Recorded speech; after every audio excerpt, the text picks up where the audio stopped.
I, a 26-year-old woman, was set to be married last week. However, the wedding didn't take place because I made the decision to run away the night before the ceremony. I had been engaged to my 26-year-old boyfriend for 6 months, and we had been in a relationship for 3 years. We'd also shared 2 children, twin boys who were now 1 year old. The arrival of our unexpected twins had initially caused tension, as my boyfriend was against having kids at that time. Despite his reluctance, I insisted on keeping the babies and gave him the option to leave without demanding child support. I believed in my ability to raise my children independently due to my strong maternal instinct.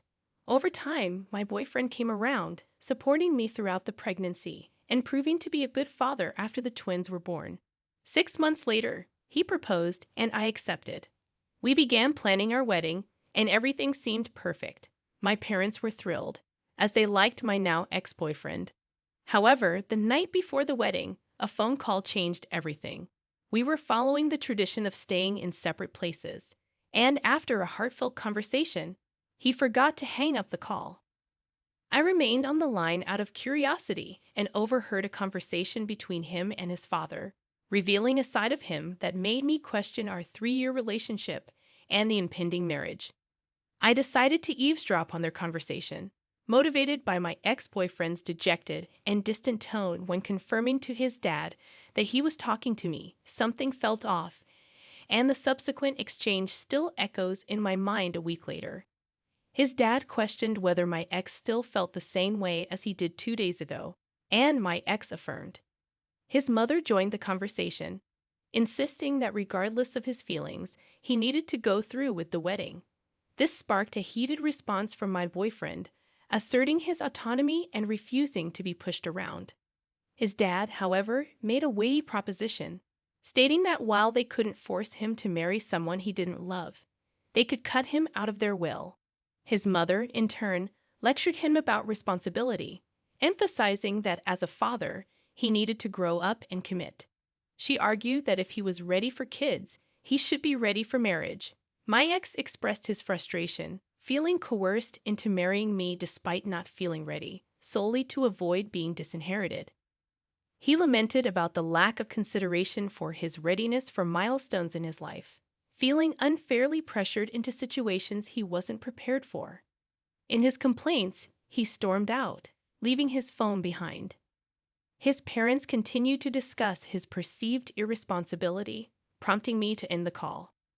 Stunned and unsure of what to do, I realized that my boyfriend had agreed to marry me under the threat of disinheritance, a revelation that shook me on the eve of our supposed wedding day.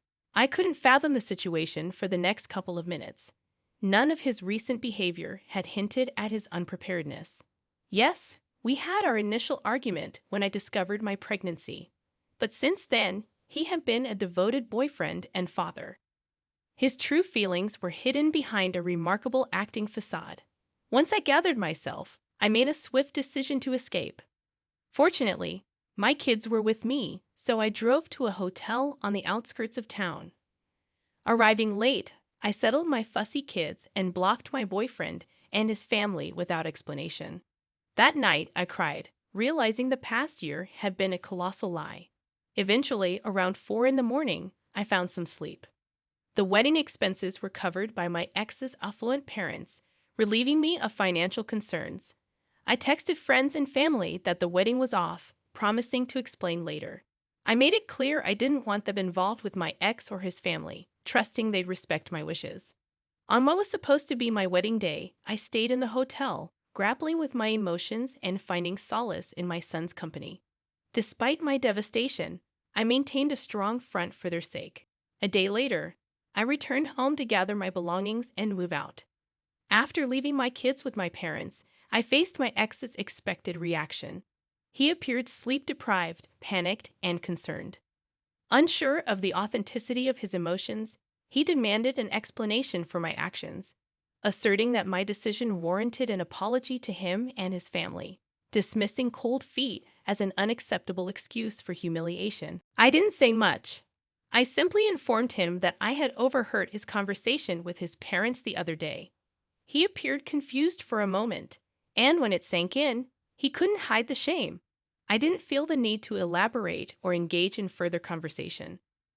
After uttering those words, I entered the house while he waited outside in the yard.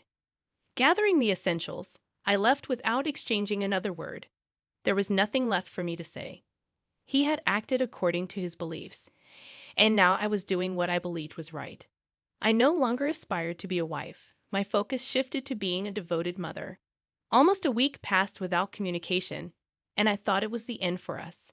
I had nothing to express, and he seemed to share the sentiment, or so I believed. However, a few hours ago, he unexpectedly appeared at my parents' place, pleading to speak with me. By now, my parents and close friends were aware of the situation, and they hesitated to let him in. Despite their reservations, I agreed to talk to him one last time. I opted to stay in the front yard, fearing a heated argument that might disturb the sleeping babies. In our conversation, he apologized for everything he had put me through. He professed his love for me, admitting he wasn't ready for marriage. He expressed affection for our children and insisted on being a part of our lives despite the revelations from that night. I found myself at a loss for words, grappling with doubts and trust issues. While he wanted a second chance without his parents' interference, I was uncertain about the path forward. He expressed a desire to work things out, but I couldn't ignore the deception that had persisted for almost a year. Now faced with the decision of whether to give our relationship a second chance, I'm torn. I want my kids to have a relationship with their father, but trust is a significant hurdle. As for myself, a break seems appealing, especially after this tumultuous week. I'm undecided about the future of our relationship. Update. Hey, everyone. It's been a while, and I appreciate the overwhelming support. I've been busy with work, kids, and moving out. The advice I've received has been incredibly helpful. I consulted a lawyer about custody arrangements, and I decided to pursue full custody. Some people have sent hurtful messages, accusing me of being a selfish mother for considering reconciliation. I want to emphasize that I'm a mother, but I'm also a human being. It's only been a week since that phone call, and moving on completely is a process. This was a 3-year relationship, for goodness sake. In the throes of strong emotions, I genuinely loved him, and that vulnerability led me to consider reconciliation. However, as I've regained stability, I recognize the imperative of prioritizing myself and my children. Despite the initial hurtful judgment on the internet, I anticipated it in this digital age. 2 days after calling off the wedding, I began the search for a lawyer, a process that took time as I sought someone I felt comfortable with and could trust completely. Custody discussions were never part of our prior conversations, as we never foresaw such a circumstance. Now that we're at an impasse, I believe it's crucial to take legal measures to secure my children's well-being. While I doubt my ex's desire for custody, I'm wary of his conservative and orthodox parents who may object to their son not having custody of their grandchildren. I'm preparing for potential challenges. Our last conversation was around 3 days ago, and the lack of contact since then reinforces that, regardless of his words, he's not ready to be with me or willing to make the necessary changes. His recent expressions of wanting to make things work appear hollow and meaningless. The eroded trust between us makes it clear that I won't be with a man who doesn't genuinely want to be with me. Ending the relationship is the best course of action. I plan to communicate my decision soon, hoping it won't escalate into a custody dispute. Update 2. I've informed my ex that I won't be getting back with him and that I intend to file for full custody. I assumed he would understand, given his earlier admission of not being ready for marriage or kids. However, he reacted poorly, engaging in arguments and insisting I couldn't make this decision. I expected him to appreciate not being forced into something he wasn't prepared for. But his reaction has heightened the challenge. Oh, okay. Good on you for managing preschool then. I got her in because I was diagnosed with depression after my husband's death. I got a doctor's note and everything. Wow, I didn't know that was an option. Anyway, the reason I came today is that I need advice. Elizabeth's next statement left me shocked. Would you mind paying our property taxes? What? What property taxes? Where is this coming from? We don't have money to pay property taxes. Why would you think we'd pay it for you? You said we could ask you for anything, didn't you? Well, yes, but plus you guys were the ones who insisted we live on that land.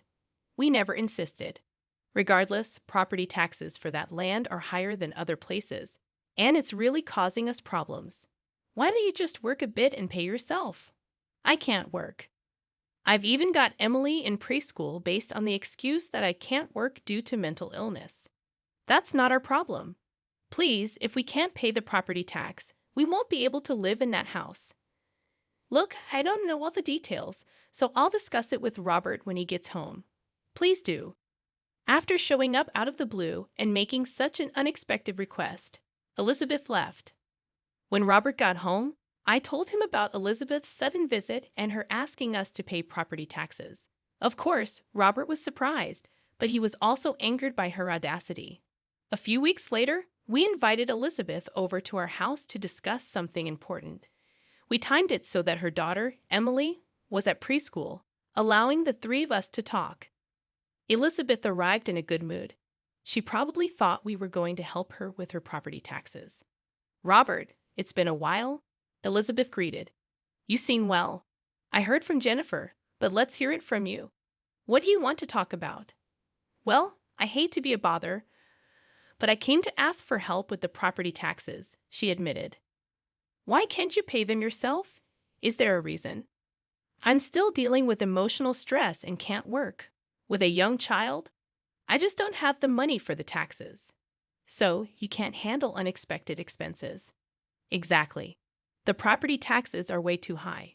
After all, it was you guys who decided we should buy that house on that land, so it's your responsibility to help us out. Why? You had the money in the first place. I'm a single mom, and it's tough. Survivor's benefits alone don't cut it. I'm barely making ends meet and can't handle sudden expenses like taxes. You're lying about not having money, Robert retorted. I'm not. I lost a breadwinning husband. Are you out of touch with reality? If you think I don't know anything, Robert said something rather cryptic.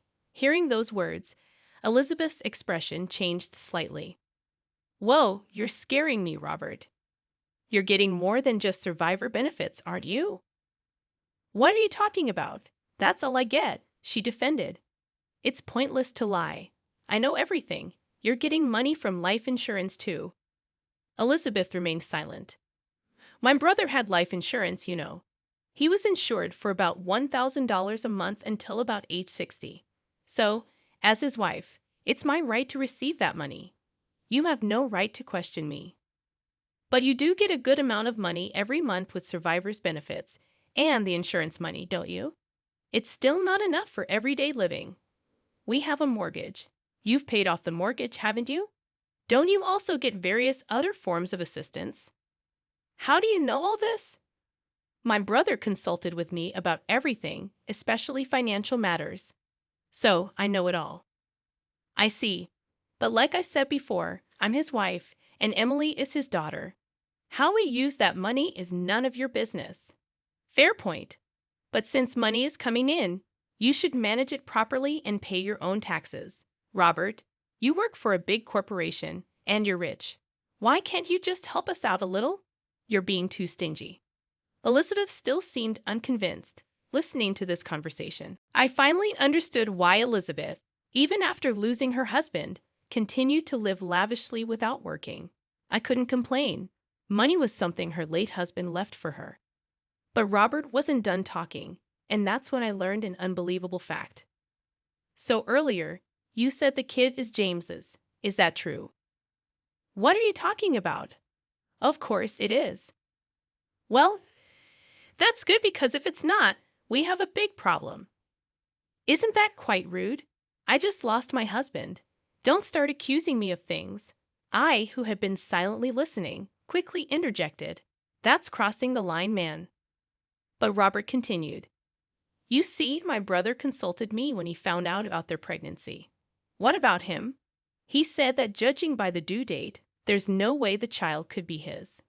What do you mean? He was always on an extended business trip, and hadn't been home during that time. He was worried that the child might not be his. That's absurd. I thought so too initially. James said there was no evidence of an affair. Then he passed away before we could gather any. So it was a misunderstanding, right? After James was gone, I couldn't shake off the thought. So I investigated. What? Whether you had been unfaithful. My jaw dropped next to me in a state of shock from this newfound information. Robert continued speaking to Elizabeth. I was planning to take my time gathering evidence, but since you came to our home, I hurried my investigation. And what did you find? You're living with another man now, aren't you? So what if I am? He's someone I started seeing after my husband passed. I see. I was wondering if the man you're living with is the child's father. But it turns out he's not Emily's father. It's your brother, H.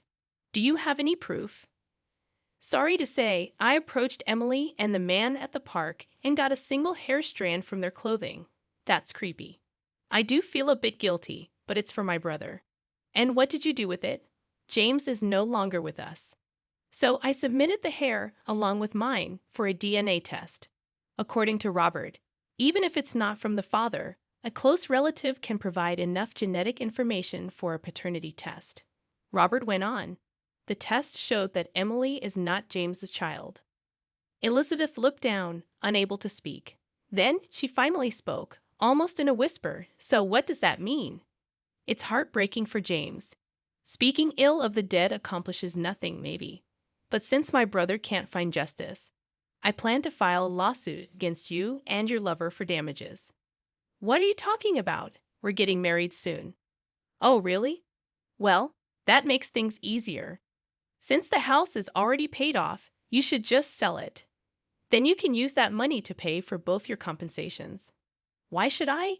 If you can afford the compensation, you're welcome to stay. But your fiancé doesn't work right. How do you know that? You can get by without working now. But that changes when you're married. It's none of your business. The conversation was far from over, and an angry Elizabeth tried to leave. Robert spoke up. I'll handle the property taxes for you. I'll also start the process for selling the house.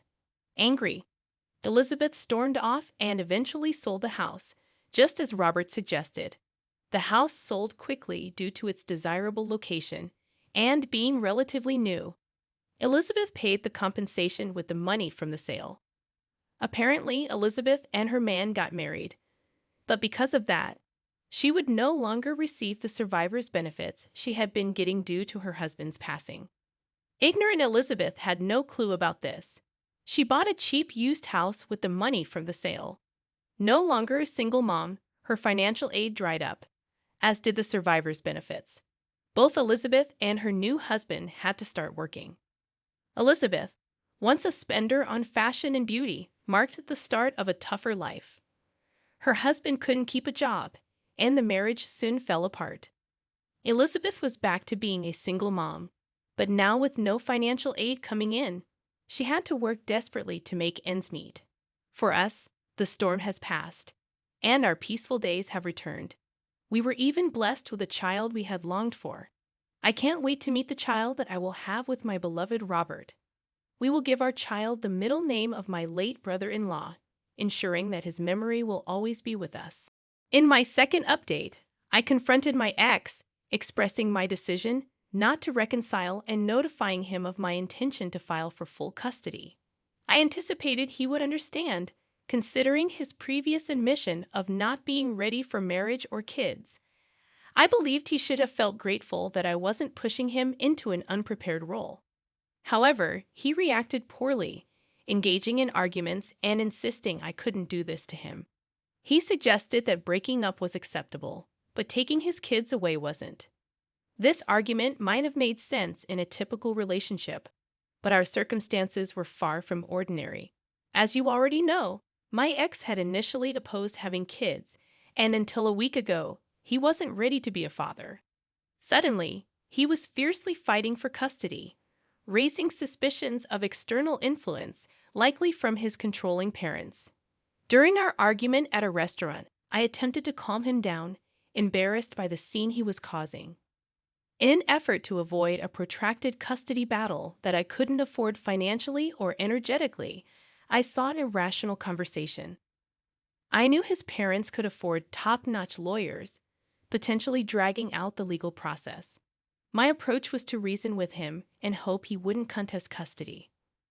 I reminded him of his previous stance on not being ready for kids until a week ago, asserting that my proposed arrangement was in the best interest of all involved.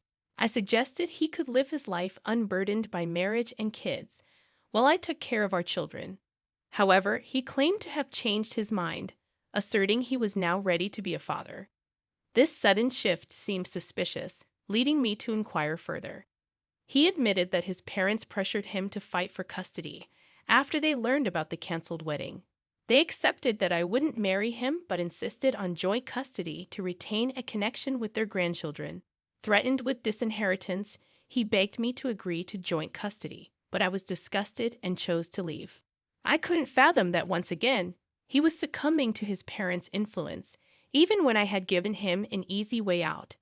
He didn't want to be a father or commit to me. His primary concern was his parents' wealth, driving him to such lengths. If his sole focus was their money, I didn't want him anywhere near our kids. They deserved better. Rejecting child support, I made it clear I didn't want him involved with me or my children. His lack of backbone, willing to do anything to stay in his parents' good graces, was disappointing but unsurprising. Since then, I've blocked him everywhere, refusing to engage in any communication. His last message proposed a joint custody agreement with the promise of splitting his inheritance once his parents passed away, an absurd suggestion that revealed his true priorities. Falling for a spoiled individual was my mistake, as a self-made woman who worked hard for everything. Despite his initial efforts to change, it became evident that he was a skilled actor who had deceived me for 3 years. Now, I see him for who he truly is, and I have no interest in exploring more about him. I am done and content with raising my kids on my own. No father is better than one who rejects fatherhood. I am confident that I made the right decision, hoping he comes to his senses and terminates his parental rights rather than dragging this into a prolonged custody battle. I'll continue praying. Update 3. Hello, everyone. It's been a while, and I'm here to share some good news. Although it's been a lengthy period since the last update, I've been occupied. First and foremost, my babies and I have moved into a smaller apartment that I can now call mine. Unlike the house I shared with my ex, this place is near my parents' house. So my parents can visit occasionally to keep an eye on the kids. Additionally, I've hired a full-time nanny to assist me because I can't afford to stop working. I consider myself incredibly fortunate to be able to afford such help right now. Financially, my parents are providing support, and I am immensely grateful for their assistance. None of us saw this situation coming, but they're doing their best, and I'm truly appreciative of having such loving and supportive parents.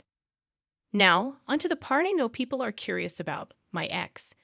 Well, he has officially signed away his parental rights. I can't pinpoint exactly what prompted this change, but my best guess is that he decided to stand up to his parents, or perhaps they finally relented. According to a friend, he has moved out of his previous residence, indicating a shift in his circumstances. He apologized to me once again and expressed a desire to offer financial compensation. However, I declined, as I had no intention of accepting money from my ex-boyfriend. Despite potential criticism for this decision, I remain steadfast. While I've forgiven him, it doesn't mean I have to accept any form of compensation. I simply want to move on, and with my parents' support, we are fully capable of raising my kids without his involvement.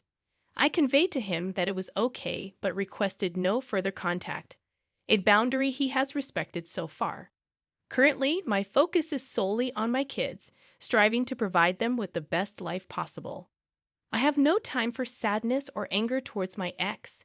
My energy is devoted to being the best mother I can be for my children. That's the update for now, and stay tuned for more stories from Argo relationships. Second story. My name is Jennifer, and I'm married to Robert. Robert has a younger brother named James. who is 3 years younger than him. The woman James brought home as his future wife, Elizabeth, turned out to be surprisingly inappropriate. "Hey, I'm getting married," James said with genuine happiness, introducing us to his fiancée. "Hi, I'm Elizabeth. Nice to meet you." Elizabeth was a flashy dresser adorned in designer brands, her bold makeup making her initially intimidating. However, after talking to her, we discovered she was outgoing and charming. We were genuinely happy for our brother-in-law's upcoming marriage. Robert's parents, unfortunately, had both passed away, his mom when he was in 7th grade, and his dad 2 years ago. As a result, neither Robert nor his brother-in-law had parents anymore. "I bet Mom and Dad are celebrating your news up in heaven," Robert remarked. "Look, I've been depending on you for so long, Robert." "I don't expect that to change once we're married," James added. "Don't say that, or I'll be taking care of you forever," Robert replied, and they both laughed joyfully, showcasing their close bond. As we absorbed the sudden engagement news, I inquired about their future living arrangements. "So where are you guys planning to live after getting married?" I asked. "We're thinking of building our own place. The thing is, I travel a lot for work, so we're still undecided on where to build," my brother-in-law answered. Since he often had to travel for work, deciding on a location posed a challenge. "We don't have reliable parents to lean on. If we live near each other, we can help one another if something happens," he explained, highlighting the importance of their close relationship. I concurred, acknowledging that my parents lived far away, and it seemed Elizabeth, his spouse, also had no parents nearby. "That sounds like a good plan," I said. However, Robert and I weren't as affluent as Robert, so the decision to live nearby posed a financial challenge. Though the idea was initially a casual suggestion, they took it seriously and moved into a house relatively close to us. After settling in, we frequently enjoyed barbecues and drinks together, creating pleasant memories. Months later, they received the joyful news of a baby on the way. Tragedy struck, though, as my brother-in-law, elated about the impending arrival, met an untimely end on his usual work trip. Robert was consumed by grief, mourning the sudden loss of his beloved brother. Strangely, Elizabeth, his spouse, didn't appear as devastated as one would expect, considering the circumstances. While she did shed tears, they seemed artificial, leaving me uneasy. Concerned, I reached out to her, offering support for anything she might need after the baby arrived. "Thank you," she replied. But that was the last we saw of Elizabeth. Months later, a birth announcement arrived, prompting us to visit. However, she claimed to be too busy to invite us in, so we left the gift at the door and returned home, bewildered by the inability to see the baby. Our distrust toward Elizabeth grew as she consistently avoided us, citing business whenever we tried to connect. A year passed since my brother-in-law's death when, out of the blue, Elizabeth showed up at our house. "It's been a while, Jennifer. Long time no see. How have you been?" she greeted. Confused, I inquired about the sudden visit. "I came because I need some advice," she explained. When asked about Emily, her response was surprising. "Emily's at preschool. Being alone at home with her all the time was driving me crazy. I enrolled her right after she was born." "Oh, I see. Are you working then?"